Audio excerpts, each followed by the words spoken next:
Hello. We're going to get started for today's program. Thank you for joining us for today's talk about Gustave Caillebotte's painting, Young Man at His Window. My name is Greg Sandoval. I am at the Getty Museum Public Programs. It's my pleasure to welcome you here today.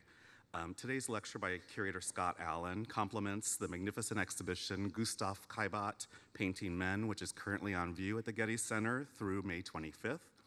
For our in-person audience, the exhibition galleries will be open until 5:30 p.m. today, so please take this rare opportunity to see all of these great works together at the same time. Also in a couple of weeks, on Mother's Day weekend, May 10th and 11th, don't miss Caillebotte's Paris, Art, Camaraderie, and Cuisine. Following a talk by culinary historian Carolyn Tilley, gather around the table for a tasting of 3 classic French wines, along with a curated selection of Impressionist era cheeses, pâté, savories, and sweets. This is a ticketed event, so please go to getty.edu to register. Before we get started, a few notes to share. For guests here in the auditorium, please take a moment to silence your mobile devices. For online attendees, closed captioning has been enabled. To access live captioning, click the CC icon on the Zoom menu bar. And time permitting, we will have some time for questions, both in person and online. For online, please use the Q&A function on the Zoom menu bar to submit your questions. And for people who are asking questions to the audience, there will be mics passed around, so please make sure you use the mic so everyone can hear your question. Now I'd like to introduce today's speaker. Scott Allan is curator of paintings at the J. Paul Getty Museum and co-curator of the current exhibition, Gustave Caillebotte, Painting Men. He's a specialist in 19th century European and particularly French art.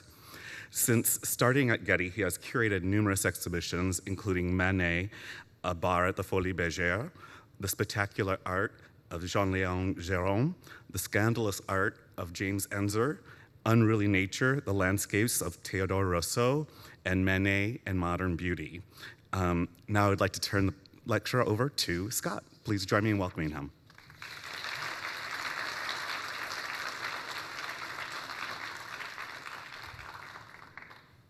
Thanks, Greg, and thanks to all of you who are joining us here in person today. And thank you also to everybody listening in on Zoom. Just a special shout out to my family in Vancouver. Hi, Mom and Dad. Hey, Neil. All right. In 1876, the Parisian novelist and critic Edmond Duranty published his essay, The New Painting, to coincide with the second Impressionist exhibition on view in the galleries of the dealer Paul Durand-Ruel. In this essay, Duranty situated the Impressionists in the context of modern realism, the cause of which he had been championing for 2 decades in opposition to stale academic tradition. The so-called New Painting rejected old religious, mythological, historical, literary subjects in favor of the everyday experience of modern life. It was a fresh, bold, and descriptive art based on careful observation that showed people in their regular dress, their natural attitudes and habitual gestures, all of which could be highly revealing. Quote, by means of a back, we want a temperament, an age, a social condition to be revealed. Through a pair of hands, we should be able to identify a magistrate or a tradesman. By a gesture, a whole series of feelings. Hands held in pockets can be eloquent, end quote. The settings for these figures were just as telling. The artist had to get out of the studio and explore the wide range of spaces, indoor and outdoor, that provided the context for daily life. Quoting again, our existence takes place in rooms or in the street, and the rooms, the street, have their special laws of light and expression. The tonal values of our interiors are infinitely variable, depending whether one is on the first floor or the fourth, whether the lodging is highly furnished, papered, and carpeted, or meagerly embellished. An atmosphere is thus created in every interior, as well as a sense of family between all the furnishings and objects which fill them. We will no longer separate the individual from the background of his apartment or the street. Never in our existence does he appear to us against a neutral, empty, vague background. Instead, there are furnishings around him, an interior which expresses his fortune, his class, his métier," end quote. The new painting didn't just present people in their everyday surroundings. It also offered exciting new viewpoints that conveyed the dynamism of modern life. Rejecting tired compositional formulas, progressive artists were taking advantage of framing devices out in the world and finding inspiration in the surprising, haphazard ways that they segmented reality. As Duranty writes about windows, for instance, quote, "It is through the window that we communicate with the outside. The window is a frame that accompanies us constantly during the time we spend at home, and this time is considerable. The window frame cuts off the external view in the most unexpected, most changeable way, giving us that endless variety and unexpectedness, which is one of the great delights of reality," end quote. In his essay, Duranty offered a critical program for modern art, but he didn't discuss individual works in the 1876 Impressionist exhibition, nor did he name the exhibiting artists. Scholars generally agree that his chief exemplar was his friend Edgar Degas, who moved in the same café circles and who portrayed the critic in the work on the screen here. But Duranty's text, and particularly the passages I've highlighted, also applies well to the work of a young artist affiliated with Degas, who was making his public debut in that 1876 exhibition, Gustave Caillebotte.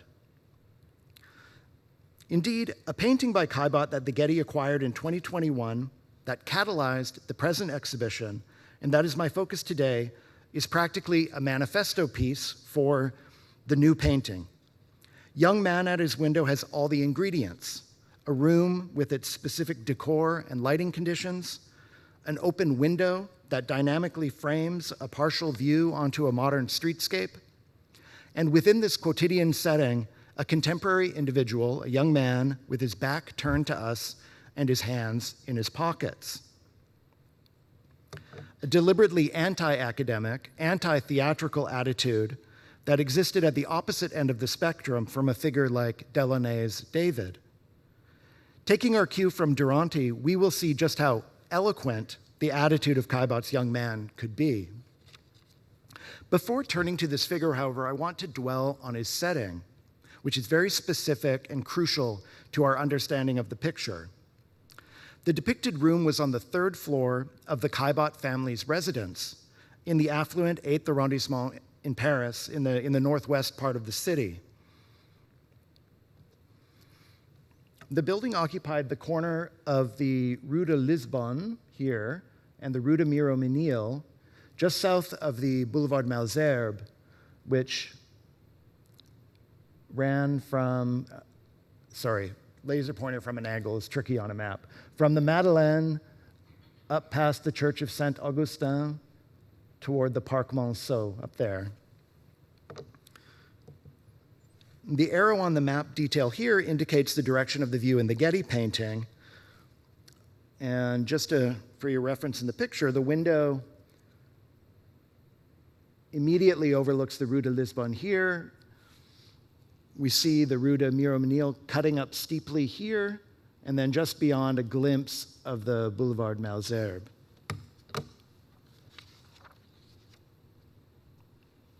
The Caillebotte residence was an imposing symbol of Gustave's father, Martial's, success as a bourgeois entrepreneur who had entered the ranks of the elite during the Second Empire under the rule of Napoleon III.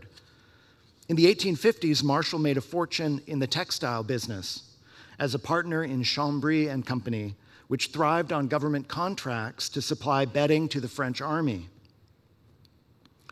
It was in a house on the grounds of the company's factory in a working-class part of eastern Paris in the 10th arrondissement that Gustave and his brothers grew up, in the area I've circled at the right here, near the Gare du Nord, the train station.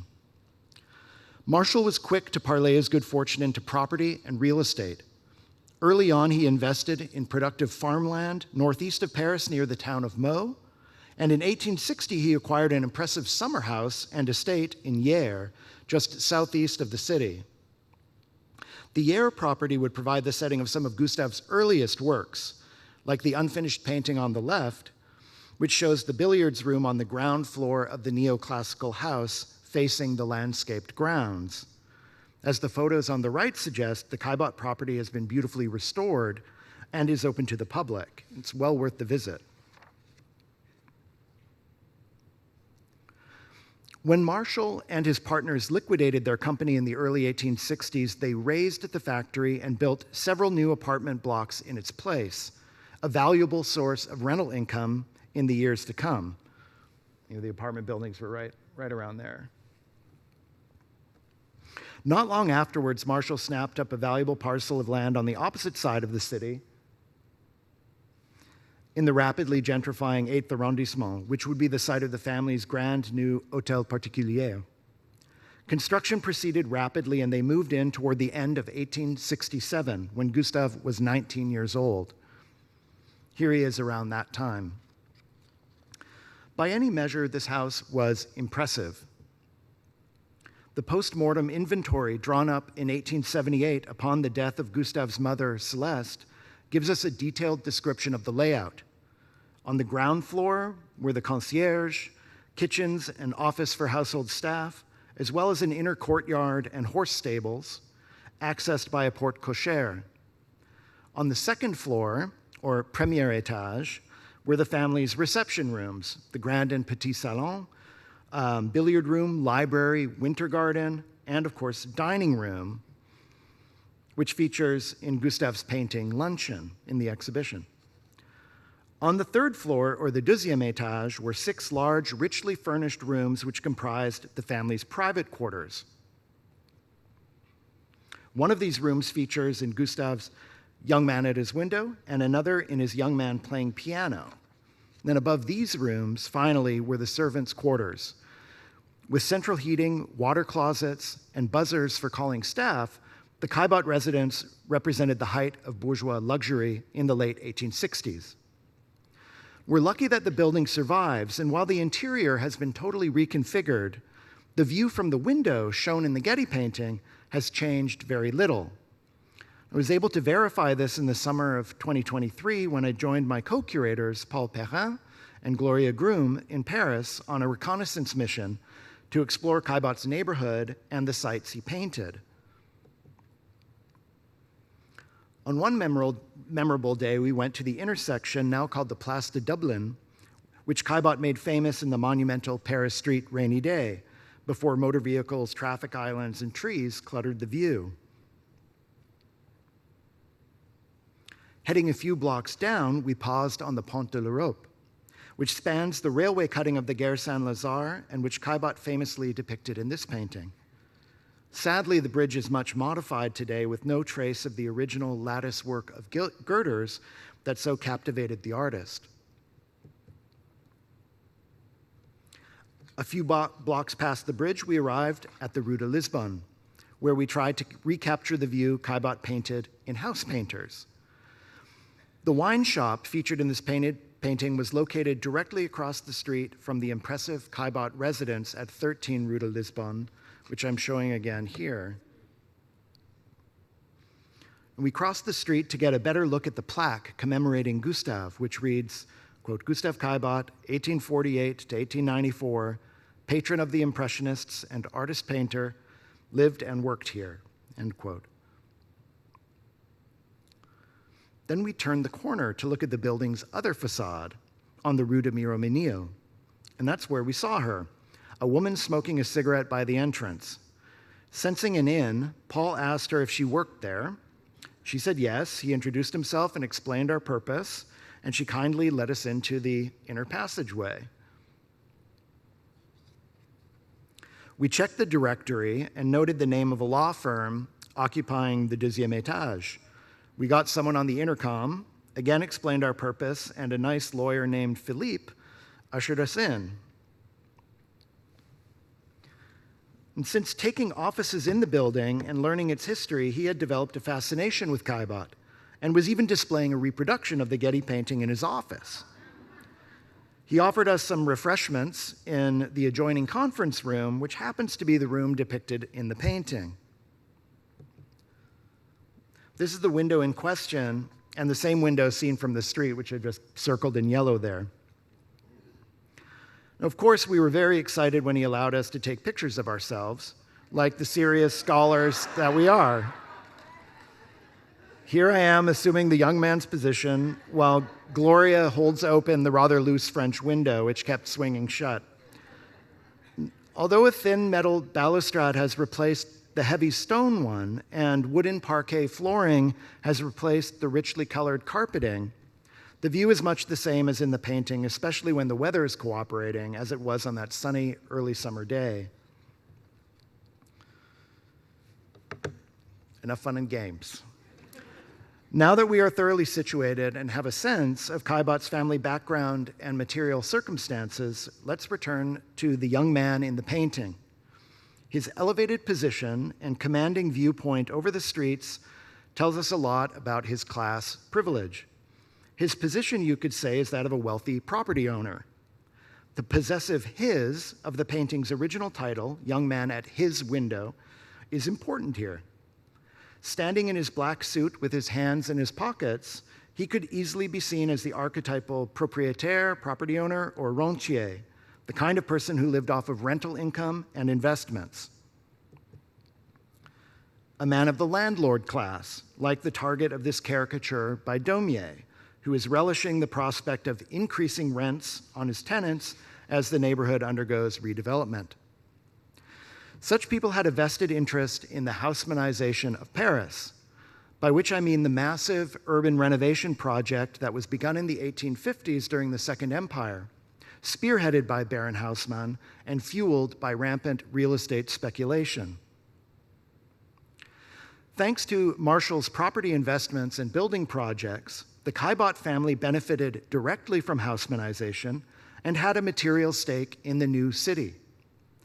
It is worth emphasizing that the family residence was only about 8 years old when Gustave painted the Getty picture, and the view from the window was of a distinctly modern Paris, one that had largely arisen during Gustave's lifetime. The Boulevard Malesherbes, for instance, had only been completed in 1861. Besides being conspicuously classed, the view inscribed in the Getty painting is also obviously gendered. Whatever else it might suggest, the young man's stance, shoulders squared, legs wide apart, hands in pockets, projects masculine self-confidence, some might say arrogance. This is exactly how Gustave presented himself in photographs. It was practically a signature pose. This makes it easy to see the young man in the painting as a kind of stand-in or figure of self-identification for the artist himself, especially since this picture is also about the act of looking. Though we can't see his eyes or face, you could say he embodies the male gaze with the power and prerogative that assumes. Standing at his window, he is the picture's chief viewing subject, and the force of his vision is felt indirectly in the strong diagonals that structure the composition and insistently draw our eye to what we assume is also the object of his gaze. A solitary woman fashionably dressed, about to cross the street, a detail that adds an intriguing element of narrative possibility to the painting. The two horse-drawn coaches that linger on the near and far sides of her, and a third that is moving slowly towards her, here, reinforce her role as the visual crux of the painting. Were she to turn her head and look up from the street, she would see the young man standing, staring there.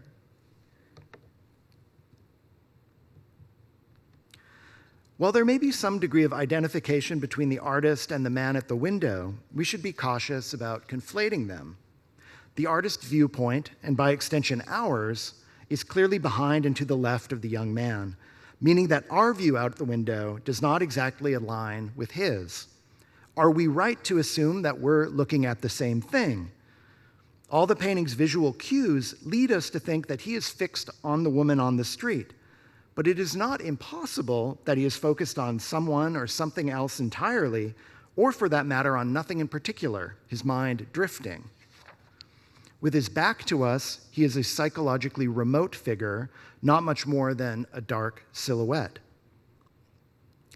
Although the title Gustave gave the picture for the 1876 exhibition only identifies the figure as young man, we have it on his brother Martial's authority that it represents their other brother, René. In an inventory that Martial established after Gustave's death in 1894, he clearly annotated the title of the Getty picture with the name René. We have no reason to question this identification, especially since Martial himself modeled for a closely related painting that Gustave also exhibited in 1876, Young Man Playing Piano.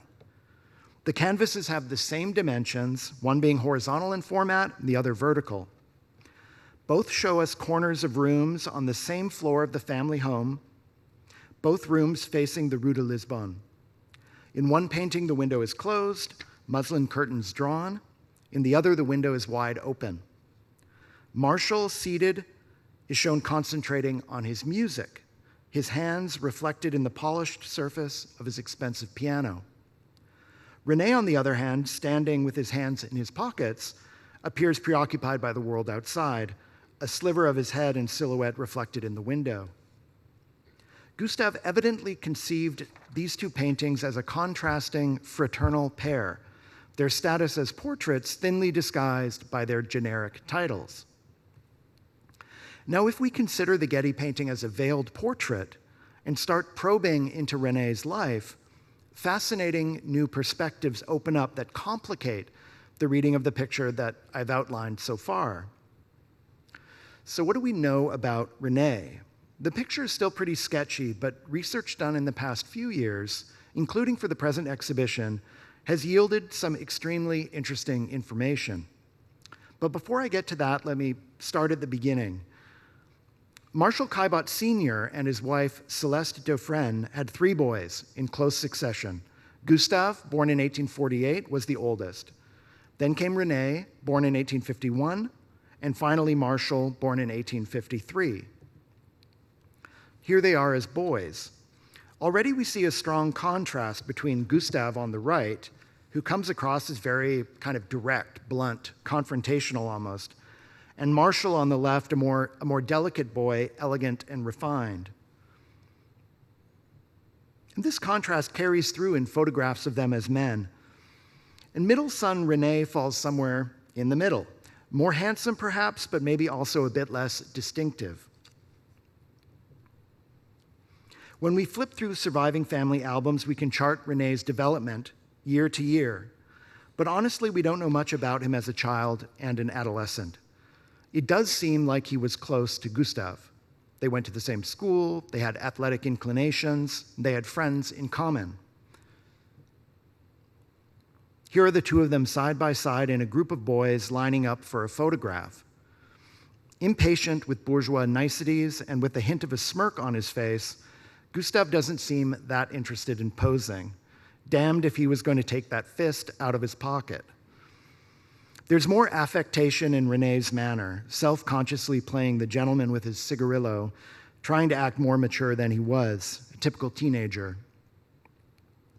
When Gustave turned 20 in 1868, he was called up for military service. His father purchased a replacement so Gustave could continue his studies in law. But when war broke out with Prussia in the summer of 1870, he was enlisted to serve in the defense of Paris as part of the Mobile National Guard. René, by contrast, voluntarily enlisted and requested to join the same unit as Gustave, even though he was not yet 20, the age of conscription.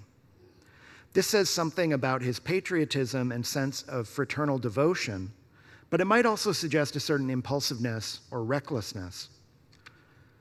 Prussia defeated France in the war, and many Parisians who had participated in the defense of the city and suffered through the Prussian siege were outraged by the French government's capitulation and refused to surrender arms.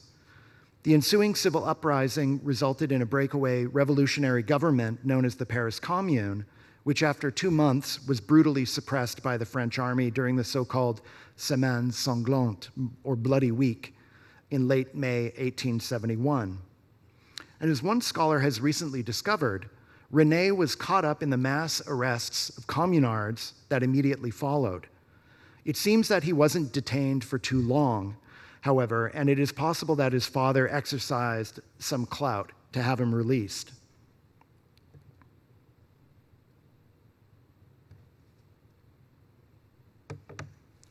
René's arrest was only the first in a series of troubles for him. And by the time Gustave was painting the Getty painting, it was evident that the young man's life was going in a bad direction. After his father's death in December 1874, René, like his brothers, inherited some apartment buildings in eastern Paris, which guaranteed him a very good income of about 20,000 francs per year. Though it's important to emphasize that the brothers had not yet come into their full inheritance. That would only happen when their mother passed away. Unlike Gustave and Marshall, however, René seems to have been incapable of living within his means. Over the course of 1875 and 1876, he racked up heavy debts, in large part by borrowing against his future inheritance and against the apartments he owned. By the time of his premature death in November 1876, and more on this later, these debts amounted to nearly 60,000 francs, as detailed in his death inventory. Some of the smaller debts that contributed to this total give us a sense of René's lifestyle as a Parisian rentier in his early 20s. He was evidently fashion conscious, owing 1,535 francs to Serin, a tailor, and 624 francs to Seligman, a jeweler. He also seems to have subscribed to dominant notions of masculinity. He owed 241 francs to Mimiag, a top-tier fencing instructor, and 90 francs and change to Rochat, an armorer who specialized in hunting guns. And that René fancied himself a serious, manly hunter is suggested by this stern-eyed portrait from one of the Caillebotte family albums. But what accounted for his massive debts? One obvious possibility is gambling, but we don't have any evidence corroborating this. Maybe some will surface. I wouldn't be surprised. Another possibility is that René had taken up with an expensive mistress. One prior incident lends some weight to this hypothesis. We know that in the summer of 1874, he developed an amorous interest in a cocotte, or courtesan referred to as la fille Constantin. To help secure her favors, he made an extravagant purchase, a diamond necklace, which a mysterious saleswoman had serendipitously offered him. It turned out, however, that this saleswoman, whom René paid with 15,000 francs worth of promissory notes, was in cahoots with the courtesan, and that the amount charged for the necklace, surprise, surprise, vastly exceeded what it was worth. When he discovered he had been duped, René filed a complaint and ended up in commercial court. Even though the court eventually ruled in his favor, when the extent of the women's fraud was revealed, and the story is a lot more convoluted than I can summarize here, the case exposed the young man's foolishness, naivete, and moral weakness. The episode must have been terribly embarrassing for the Caillebotte family, especially since Marshall Sr., who was still alive at the time, had presided as a judge in the commercial court, a prominent position that attested to his status as an upstanding and esteemed businessman. This wouldn't be René's last brush with the law. In the summer of 1876, he was compelled to give a deposition in a sensational murder trial. René and some friends had been at a trendy new roller skating rink by the Champs-Élysées, a setting much like the one Edouard Manet represented in his 1877 painting, Skating. There, René had a run-in with a man named Victor Olivier, a notoriously hot-headed dueler, over an insulting comment that René made about Olivier's mistress, Adrienne Buisseret. Olivier tried to engage René in a duel, but nothing came of it. Soon after, however, Olivier was killed in a duel he had provoked with another man, Victor Feuerade, who had previously been involved with Buisseret. René had to testify when Feuerade faced murder charges. And here's René's statement, and I want to cite it in full because these are the only words of his that have come down to us. Quote, "My friends included several young people who knew Olivier and the Buisseret girl, his mistress. The latter, reputed for her nastiness, was known as la méchante femme, the wicked woman. Meeting her on March 8th at the Skaters Club, I pointed her out to a friend whose arm I was holding, saying, 'There's the wicked woman.' Though I spoke in a low voice, she heard my words, and when I had distanced myself, she apparently showered me with insults of all kinds. When she told Olivier what had happened, he sent Darcel, a mutual friend, to tell me that if I was offended by anything his mistress had said to me, he was at my disposal. I replied that I was in no way offended. Not content with this reply, Olivier sent Hugo to Morel, bearing a new provocation. Morel told him he didn't want to take on such a mission. Olivier then made a third attempt, writing Morel a letter in which he expressed his desire to engage in a duel with me. He didn't respond to this letter, and that's where the matter rested.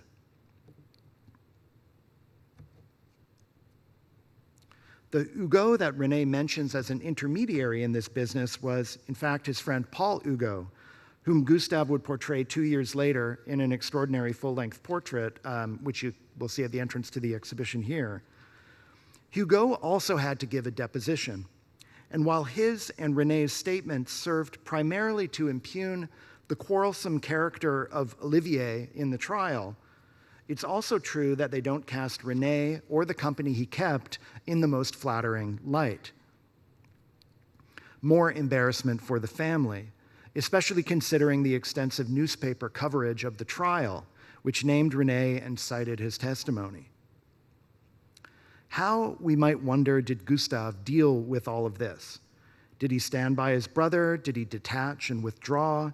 Did he try to intervene with some tough love? Was there confrontation and conflict? Was he too preoccupied with his own affairs to bother much? We really don't know. We do, however, have Young Man at his window, and it's worth returning to it in light of what we know about René and his situation. Given that he was a passionate hunter who also had an eye for women, we might detect predatory overtones in the scene.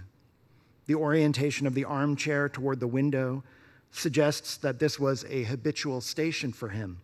This was his window, remember. We can imagine that the young man has spent long stretches of time here, on the lookout, as it were. Roused from his chair, we see him on alert. The young woman has entered his sights and is now pinioned by his gaze. Perhaps we imagine this gaze to be laced with the kind of desire that got René into trouble with La Fille Constantin. Or perhaps we imagine a rueful or embittered gaze, that of a chastened young man who had been burned and humiliated by such a woman. It's certainly plausible that René was still nursing his wounds from the diamond necklace affair when Gustave painted the picture. Other possibilities present themselves too. Take his hands in pockets pose.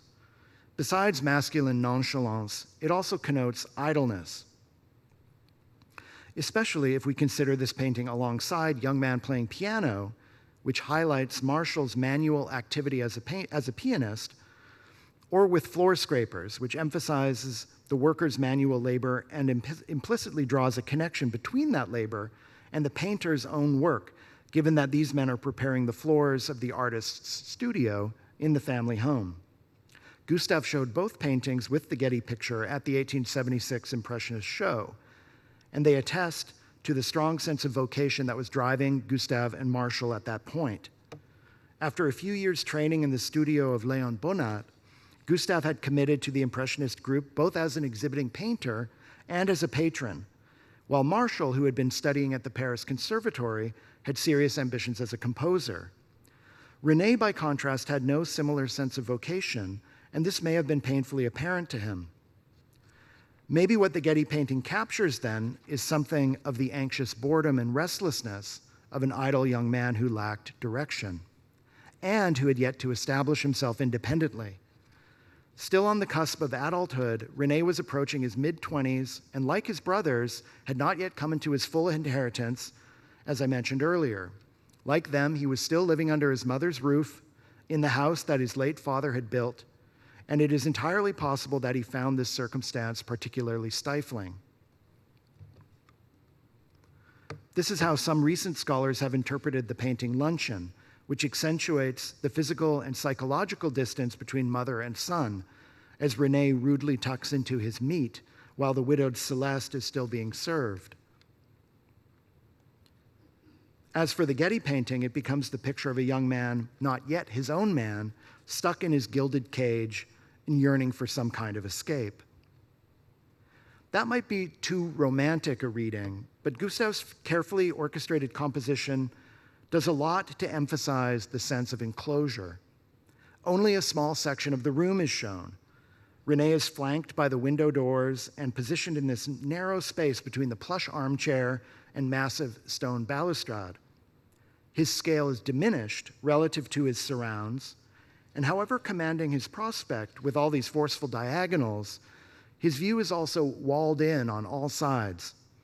The resulting sense of physical confinement takes on heightened psychological dimensions if we consider René's pressing debts, by which he may have felt increasingly trapped. Taking all the young man's troubles in the mid-1870s into account, we end up with a picture very different from, even antithetical to, the image of confident masculine authority and self-possession that I suggested at the beginning. On November 1, 1876, just 6 months after Gustave exhibited Young Man at his window with the Impressionists, René died. The cause of death remains uncertain. His financial profligacy, errant ways, and supposed life in the fast lane have convinced some scholars that he committed suicide, a shameful end that his observant Catholic family would have wanted to keep quiet. One scholar cites the absence of a plaque for René in the family tomb at Père Lachaise Cemetery as eloquent testimony here. The only problem with that account is that the plaque is in fact there. It's just really hard to see through the dark tinted glass. I was standing on my tiptoes for like 10 minutes trying to peer through the glass until I finally saw it. Countering the suicide hypothesis, a recent biographer has ascribed René's death to what she identifies, but only vaguely and without documentation, as asthenia, meaning lack or loss of strength, debility, enfeeblement. Very generic kind of description. Another biographer has advanced the hypothesis that René may have died in a duel. The practice of dueling and the masculine honor culture it reflected was alive and well, as we've seen with René's brush with Olivier. Furthermore, in October 1876, just 1 month before he died, we find René getting some work done on a pistol and a sword, as if he were anticipating a duel. The armorer's invoice survives, a terrific find, but one which we have to admit may have nothing to do with René's death. Until some sort of police or medical report surfaces, we can only speculate. As for the official acte de décès, or death record, which is dated November 2nd, it's frustratingly terse. We simply read, starting on the second line, death certificate of René Caillebotte, rentier, aged 25 years and 9 months, born in Paris, deceased in his domicile, Rue de Miromesnil, number 77, yesterday, 10 o'clock in the morning.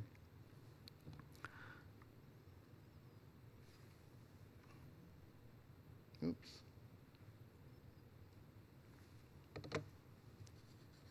Interestingly, the family witnesses who signed the document were Gustave's younger brother, Marshall,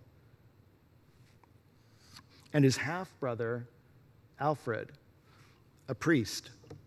One might have expected Gustave, as René's older brother, to have signed, but for reasons that remain obscure, he did not. Was he out of town or otherwise unavailable?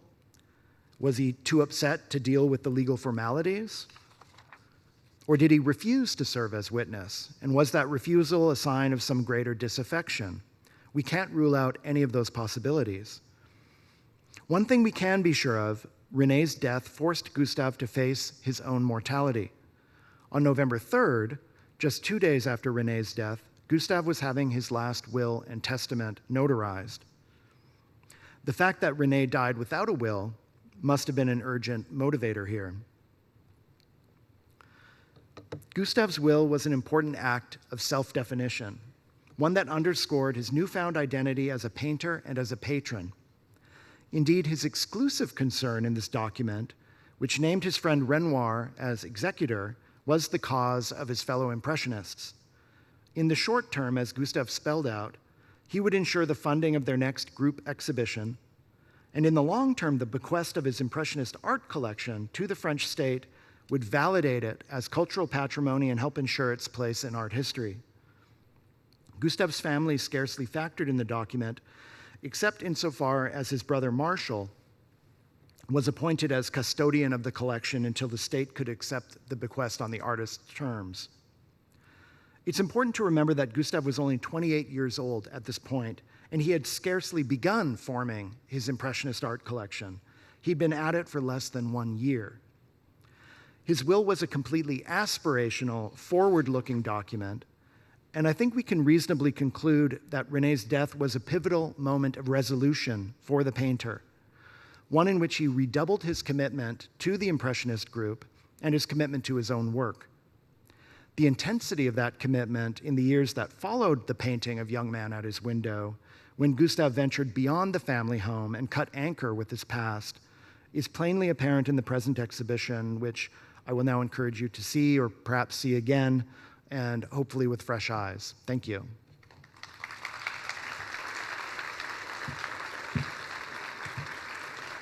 So, Greg, I think we have maybe time for a few questions.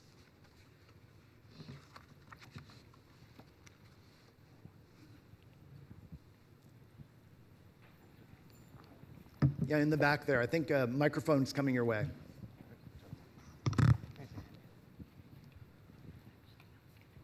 Were the neighborhoods where Caillebotte lived affected by the siege of Paris or the Paris Commune? What kind of awareness was there in the city of that, and was that a tension that's also in this time and in these paintings? I think absolutely. The area around the Pont de l'Europe, that railway bridge, which was just a few minutes from the Caillebotte family home, there was ferocious street fighting there. When the French army was sort of first pushing into the city. So, Gustave was around, that whole time. He would have been acutely aware of everything that was happening out in the neighborhood.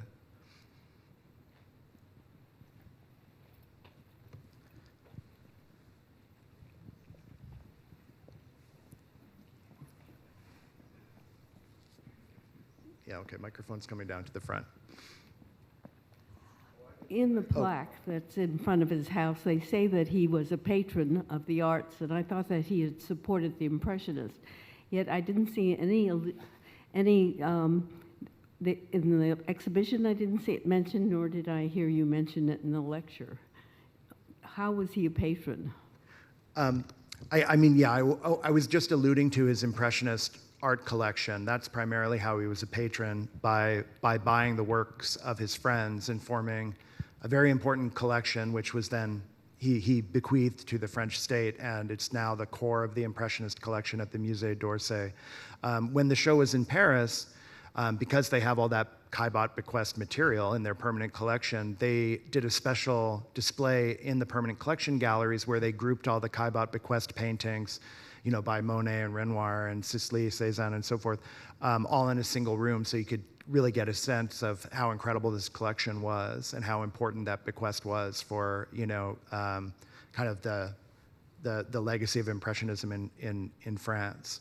We don't have the Musée d'Orsay's Impressionist collection here at the Getty, so it's not a major component of the exhibition. But he was quite a bit younger than most of his fellow Impressionists, and he really saw himself as acting in service to them, and both by buying their work, but also facilitating these exhibitions, taking a lead role in organizing some of the Impressionist exhibitions, like renting the space, paying for the publicity, wrangling the loans, making sure that, Monet's paintings were framed, installing the shows. Like, a couple of the Impressionist shows probably wouldn't have happened even if it wasn't for Caillebotte, like, just throwing himself into it.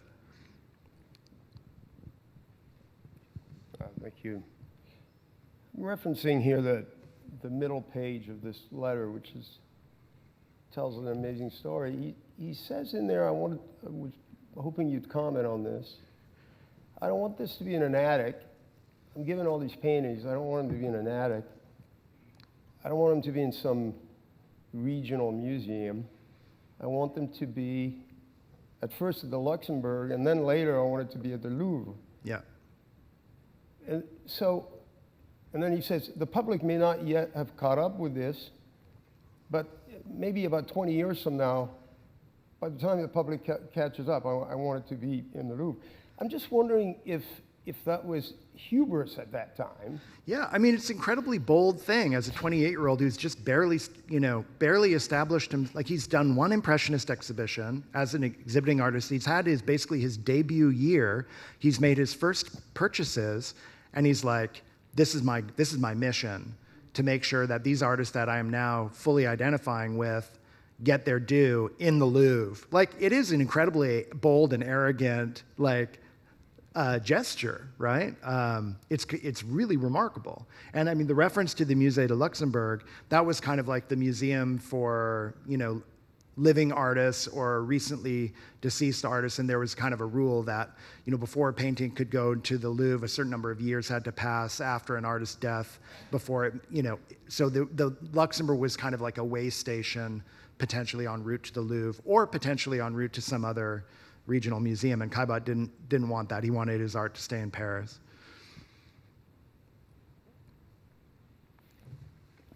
Gentleman in the nice sweater up there on the...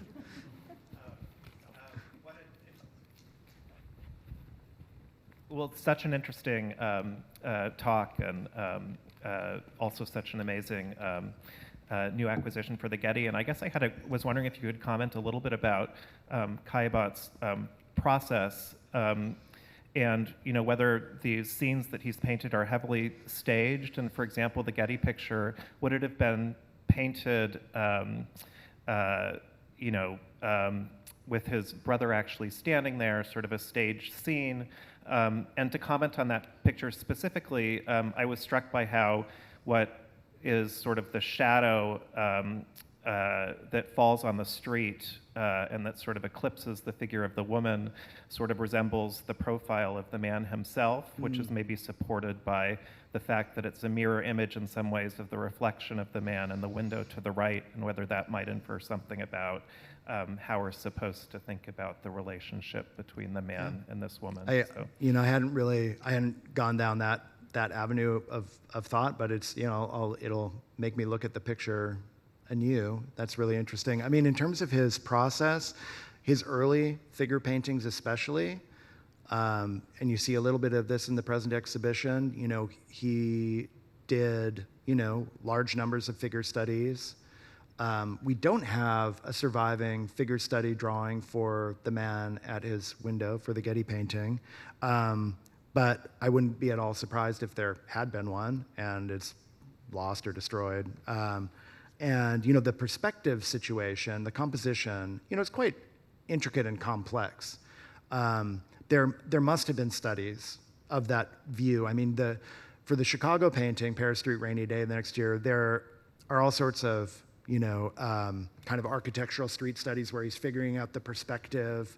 And I assume there would have been similar kinds of studies like that for the Getty painting. For the young man playing his piano, done more or less simultaneously, there are kind of perspectival studies of the piano where he's trying to get the foreshortening right and its placement in space. So for these early paintings, he did do fairly elaborate preparatory drawings. And I wish I knew why there aren't any for the Getty painting, but I assume that there were. It would be par for the course for this moment in his career. I mean, something that interests me, because he was doing figure studies separately from his studies of space and setting. For the luncheon painting, there are two studies he made of his brother René sitting at the table, where I'm assuming he was, his brothers kind of posed for him. There were available models in the home. Caillebotte was probably pestering them to like, oh, sit on the armchair over there while I sketch. I mean, I fully imagine that that's how he was doing it. But when you think about the Getty painting, now that I've stood in that window, I'm not a particularly tall person. I can't remember what René's height would have been. Maybe there's a couple inches difference for us. But if I go back to, I don't know if I can do it quickly here, but the scale of the figure in that space is a little bit reduced. And I could see that happening. It's like you make independent, perspectival studies of the setting, and then you have these independent figure studies, and you transfer, then you paste the figure into the scene, and you can maybe not calibrate the scale exactly correctly, or you distort it for compositional or expressive purposes. So that kind of makes sense to me in terms of that sort of process. But I wish I knew more specifically about the Getty painting and how he did it. Thank you so much.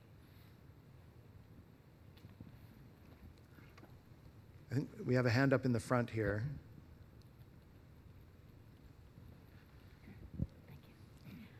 Thank you for the lovely lecture and for the amazing exhibition.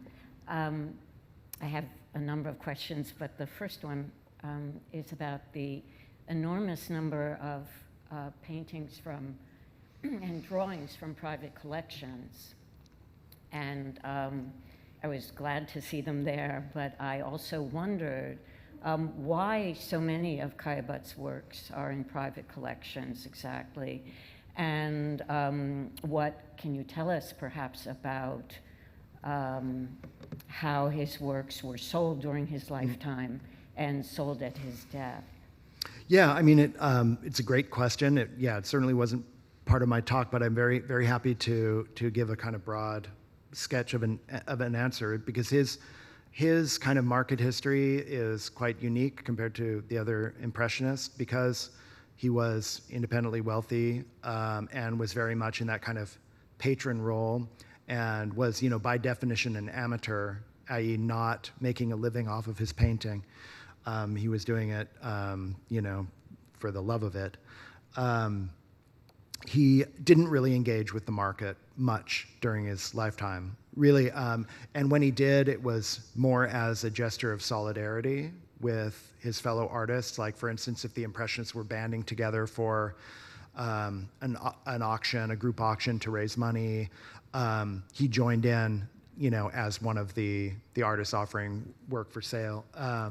But it was not a primary focus, and he did not have the kind of relationship with, say, a dealer like Paul Durand-Ruel that, Monet did. And as a result, when he died, he's not having dealers promoting his art. His art does not have an established market presence. And the Caillebotte bequest kind of overshadows his activity as a painter. There's this huge stir in the press about the Caillebotte bequest that kind of overshadows his own achievement as a painter. And the last 10 years of Caillebotte's life, he's not showing much. He's kind of, he's withdrawn a bit. He's out in the suburbs, and the Impressionist group is kind of disbanded. And so during his lifetime, a lot of work went to friends as gifts. And so there were certain key friends who might have like a dozen paintings by Caillebotte, principally given as gifts. But the bulk of it remains in his studio at his death, and his brother Marshall is in charge of that. And it's through Marshall's family line. Gustave was a bachelor, never had any children. Marshall had 2 children, one of whom died in the First World War, and one of whom, lived a very long life, well into the 1970s, Geneviève. And it's through Geneviève and her descendants that a lot of Caillebotte's work, was passed down. And it's only in the years after World War II that his work really starts coming on the market in a meaningful way. The dealer Wildenstein plays an important role in promoting Caillebotte in the 1950s. and 60s, and important scholarly work starts happening on the artist, and he's kind of rediscovered. And so there's an emergence of a secondary market in his work starting in the second half of the 20th century, but still a lot of it stays with the family heirs. And that's less and less true as the years go on. There are other private collectors who things have circulated through the auction market and through dealers and so forth, and the dissemination has become much more global now. Like, there are museums around the world that have important Caillebotte paintings, but a lot is still with the family heirs. And yeah, more than 50% of the exhibition is loans from various family heirs. And, there are many branches and, cousins and generations. And so my colleague in Paris, Paul Perrin, it was a lot of work for him, particularly to sort out like who had what and who was willing to lend what, and it was complicated. It used to, like in the 1970s, the first major Caillebotte show in the U.S. happened in Brooklyn and Houston, and at that moment you just needed the family on your side, and boom, you had the show. A few museums plus the family done. It's a lot more complicated now. Thank you.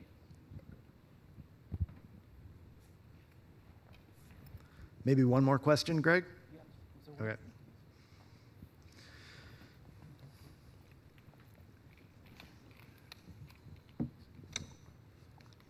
I was just wondering if René appeared in any of Caillebotte's work after his death. Nope. Okay. Simple answer.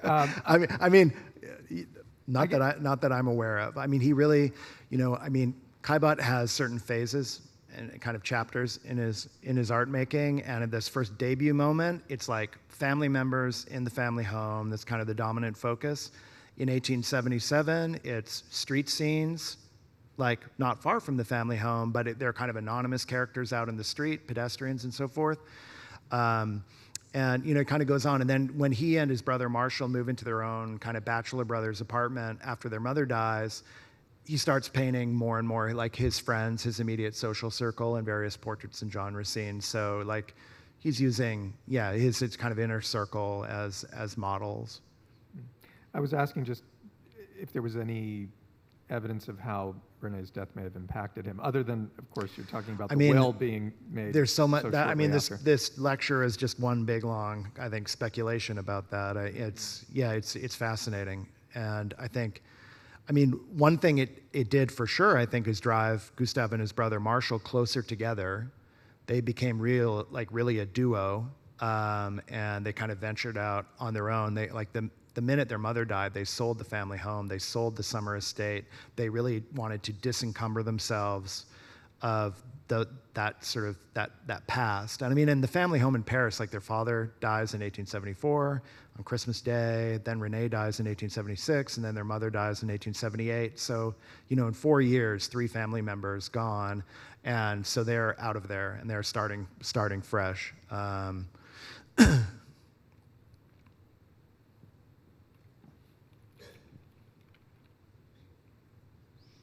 All right, well, thank you, everybody. Go enjoy the show.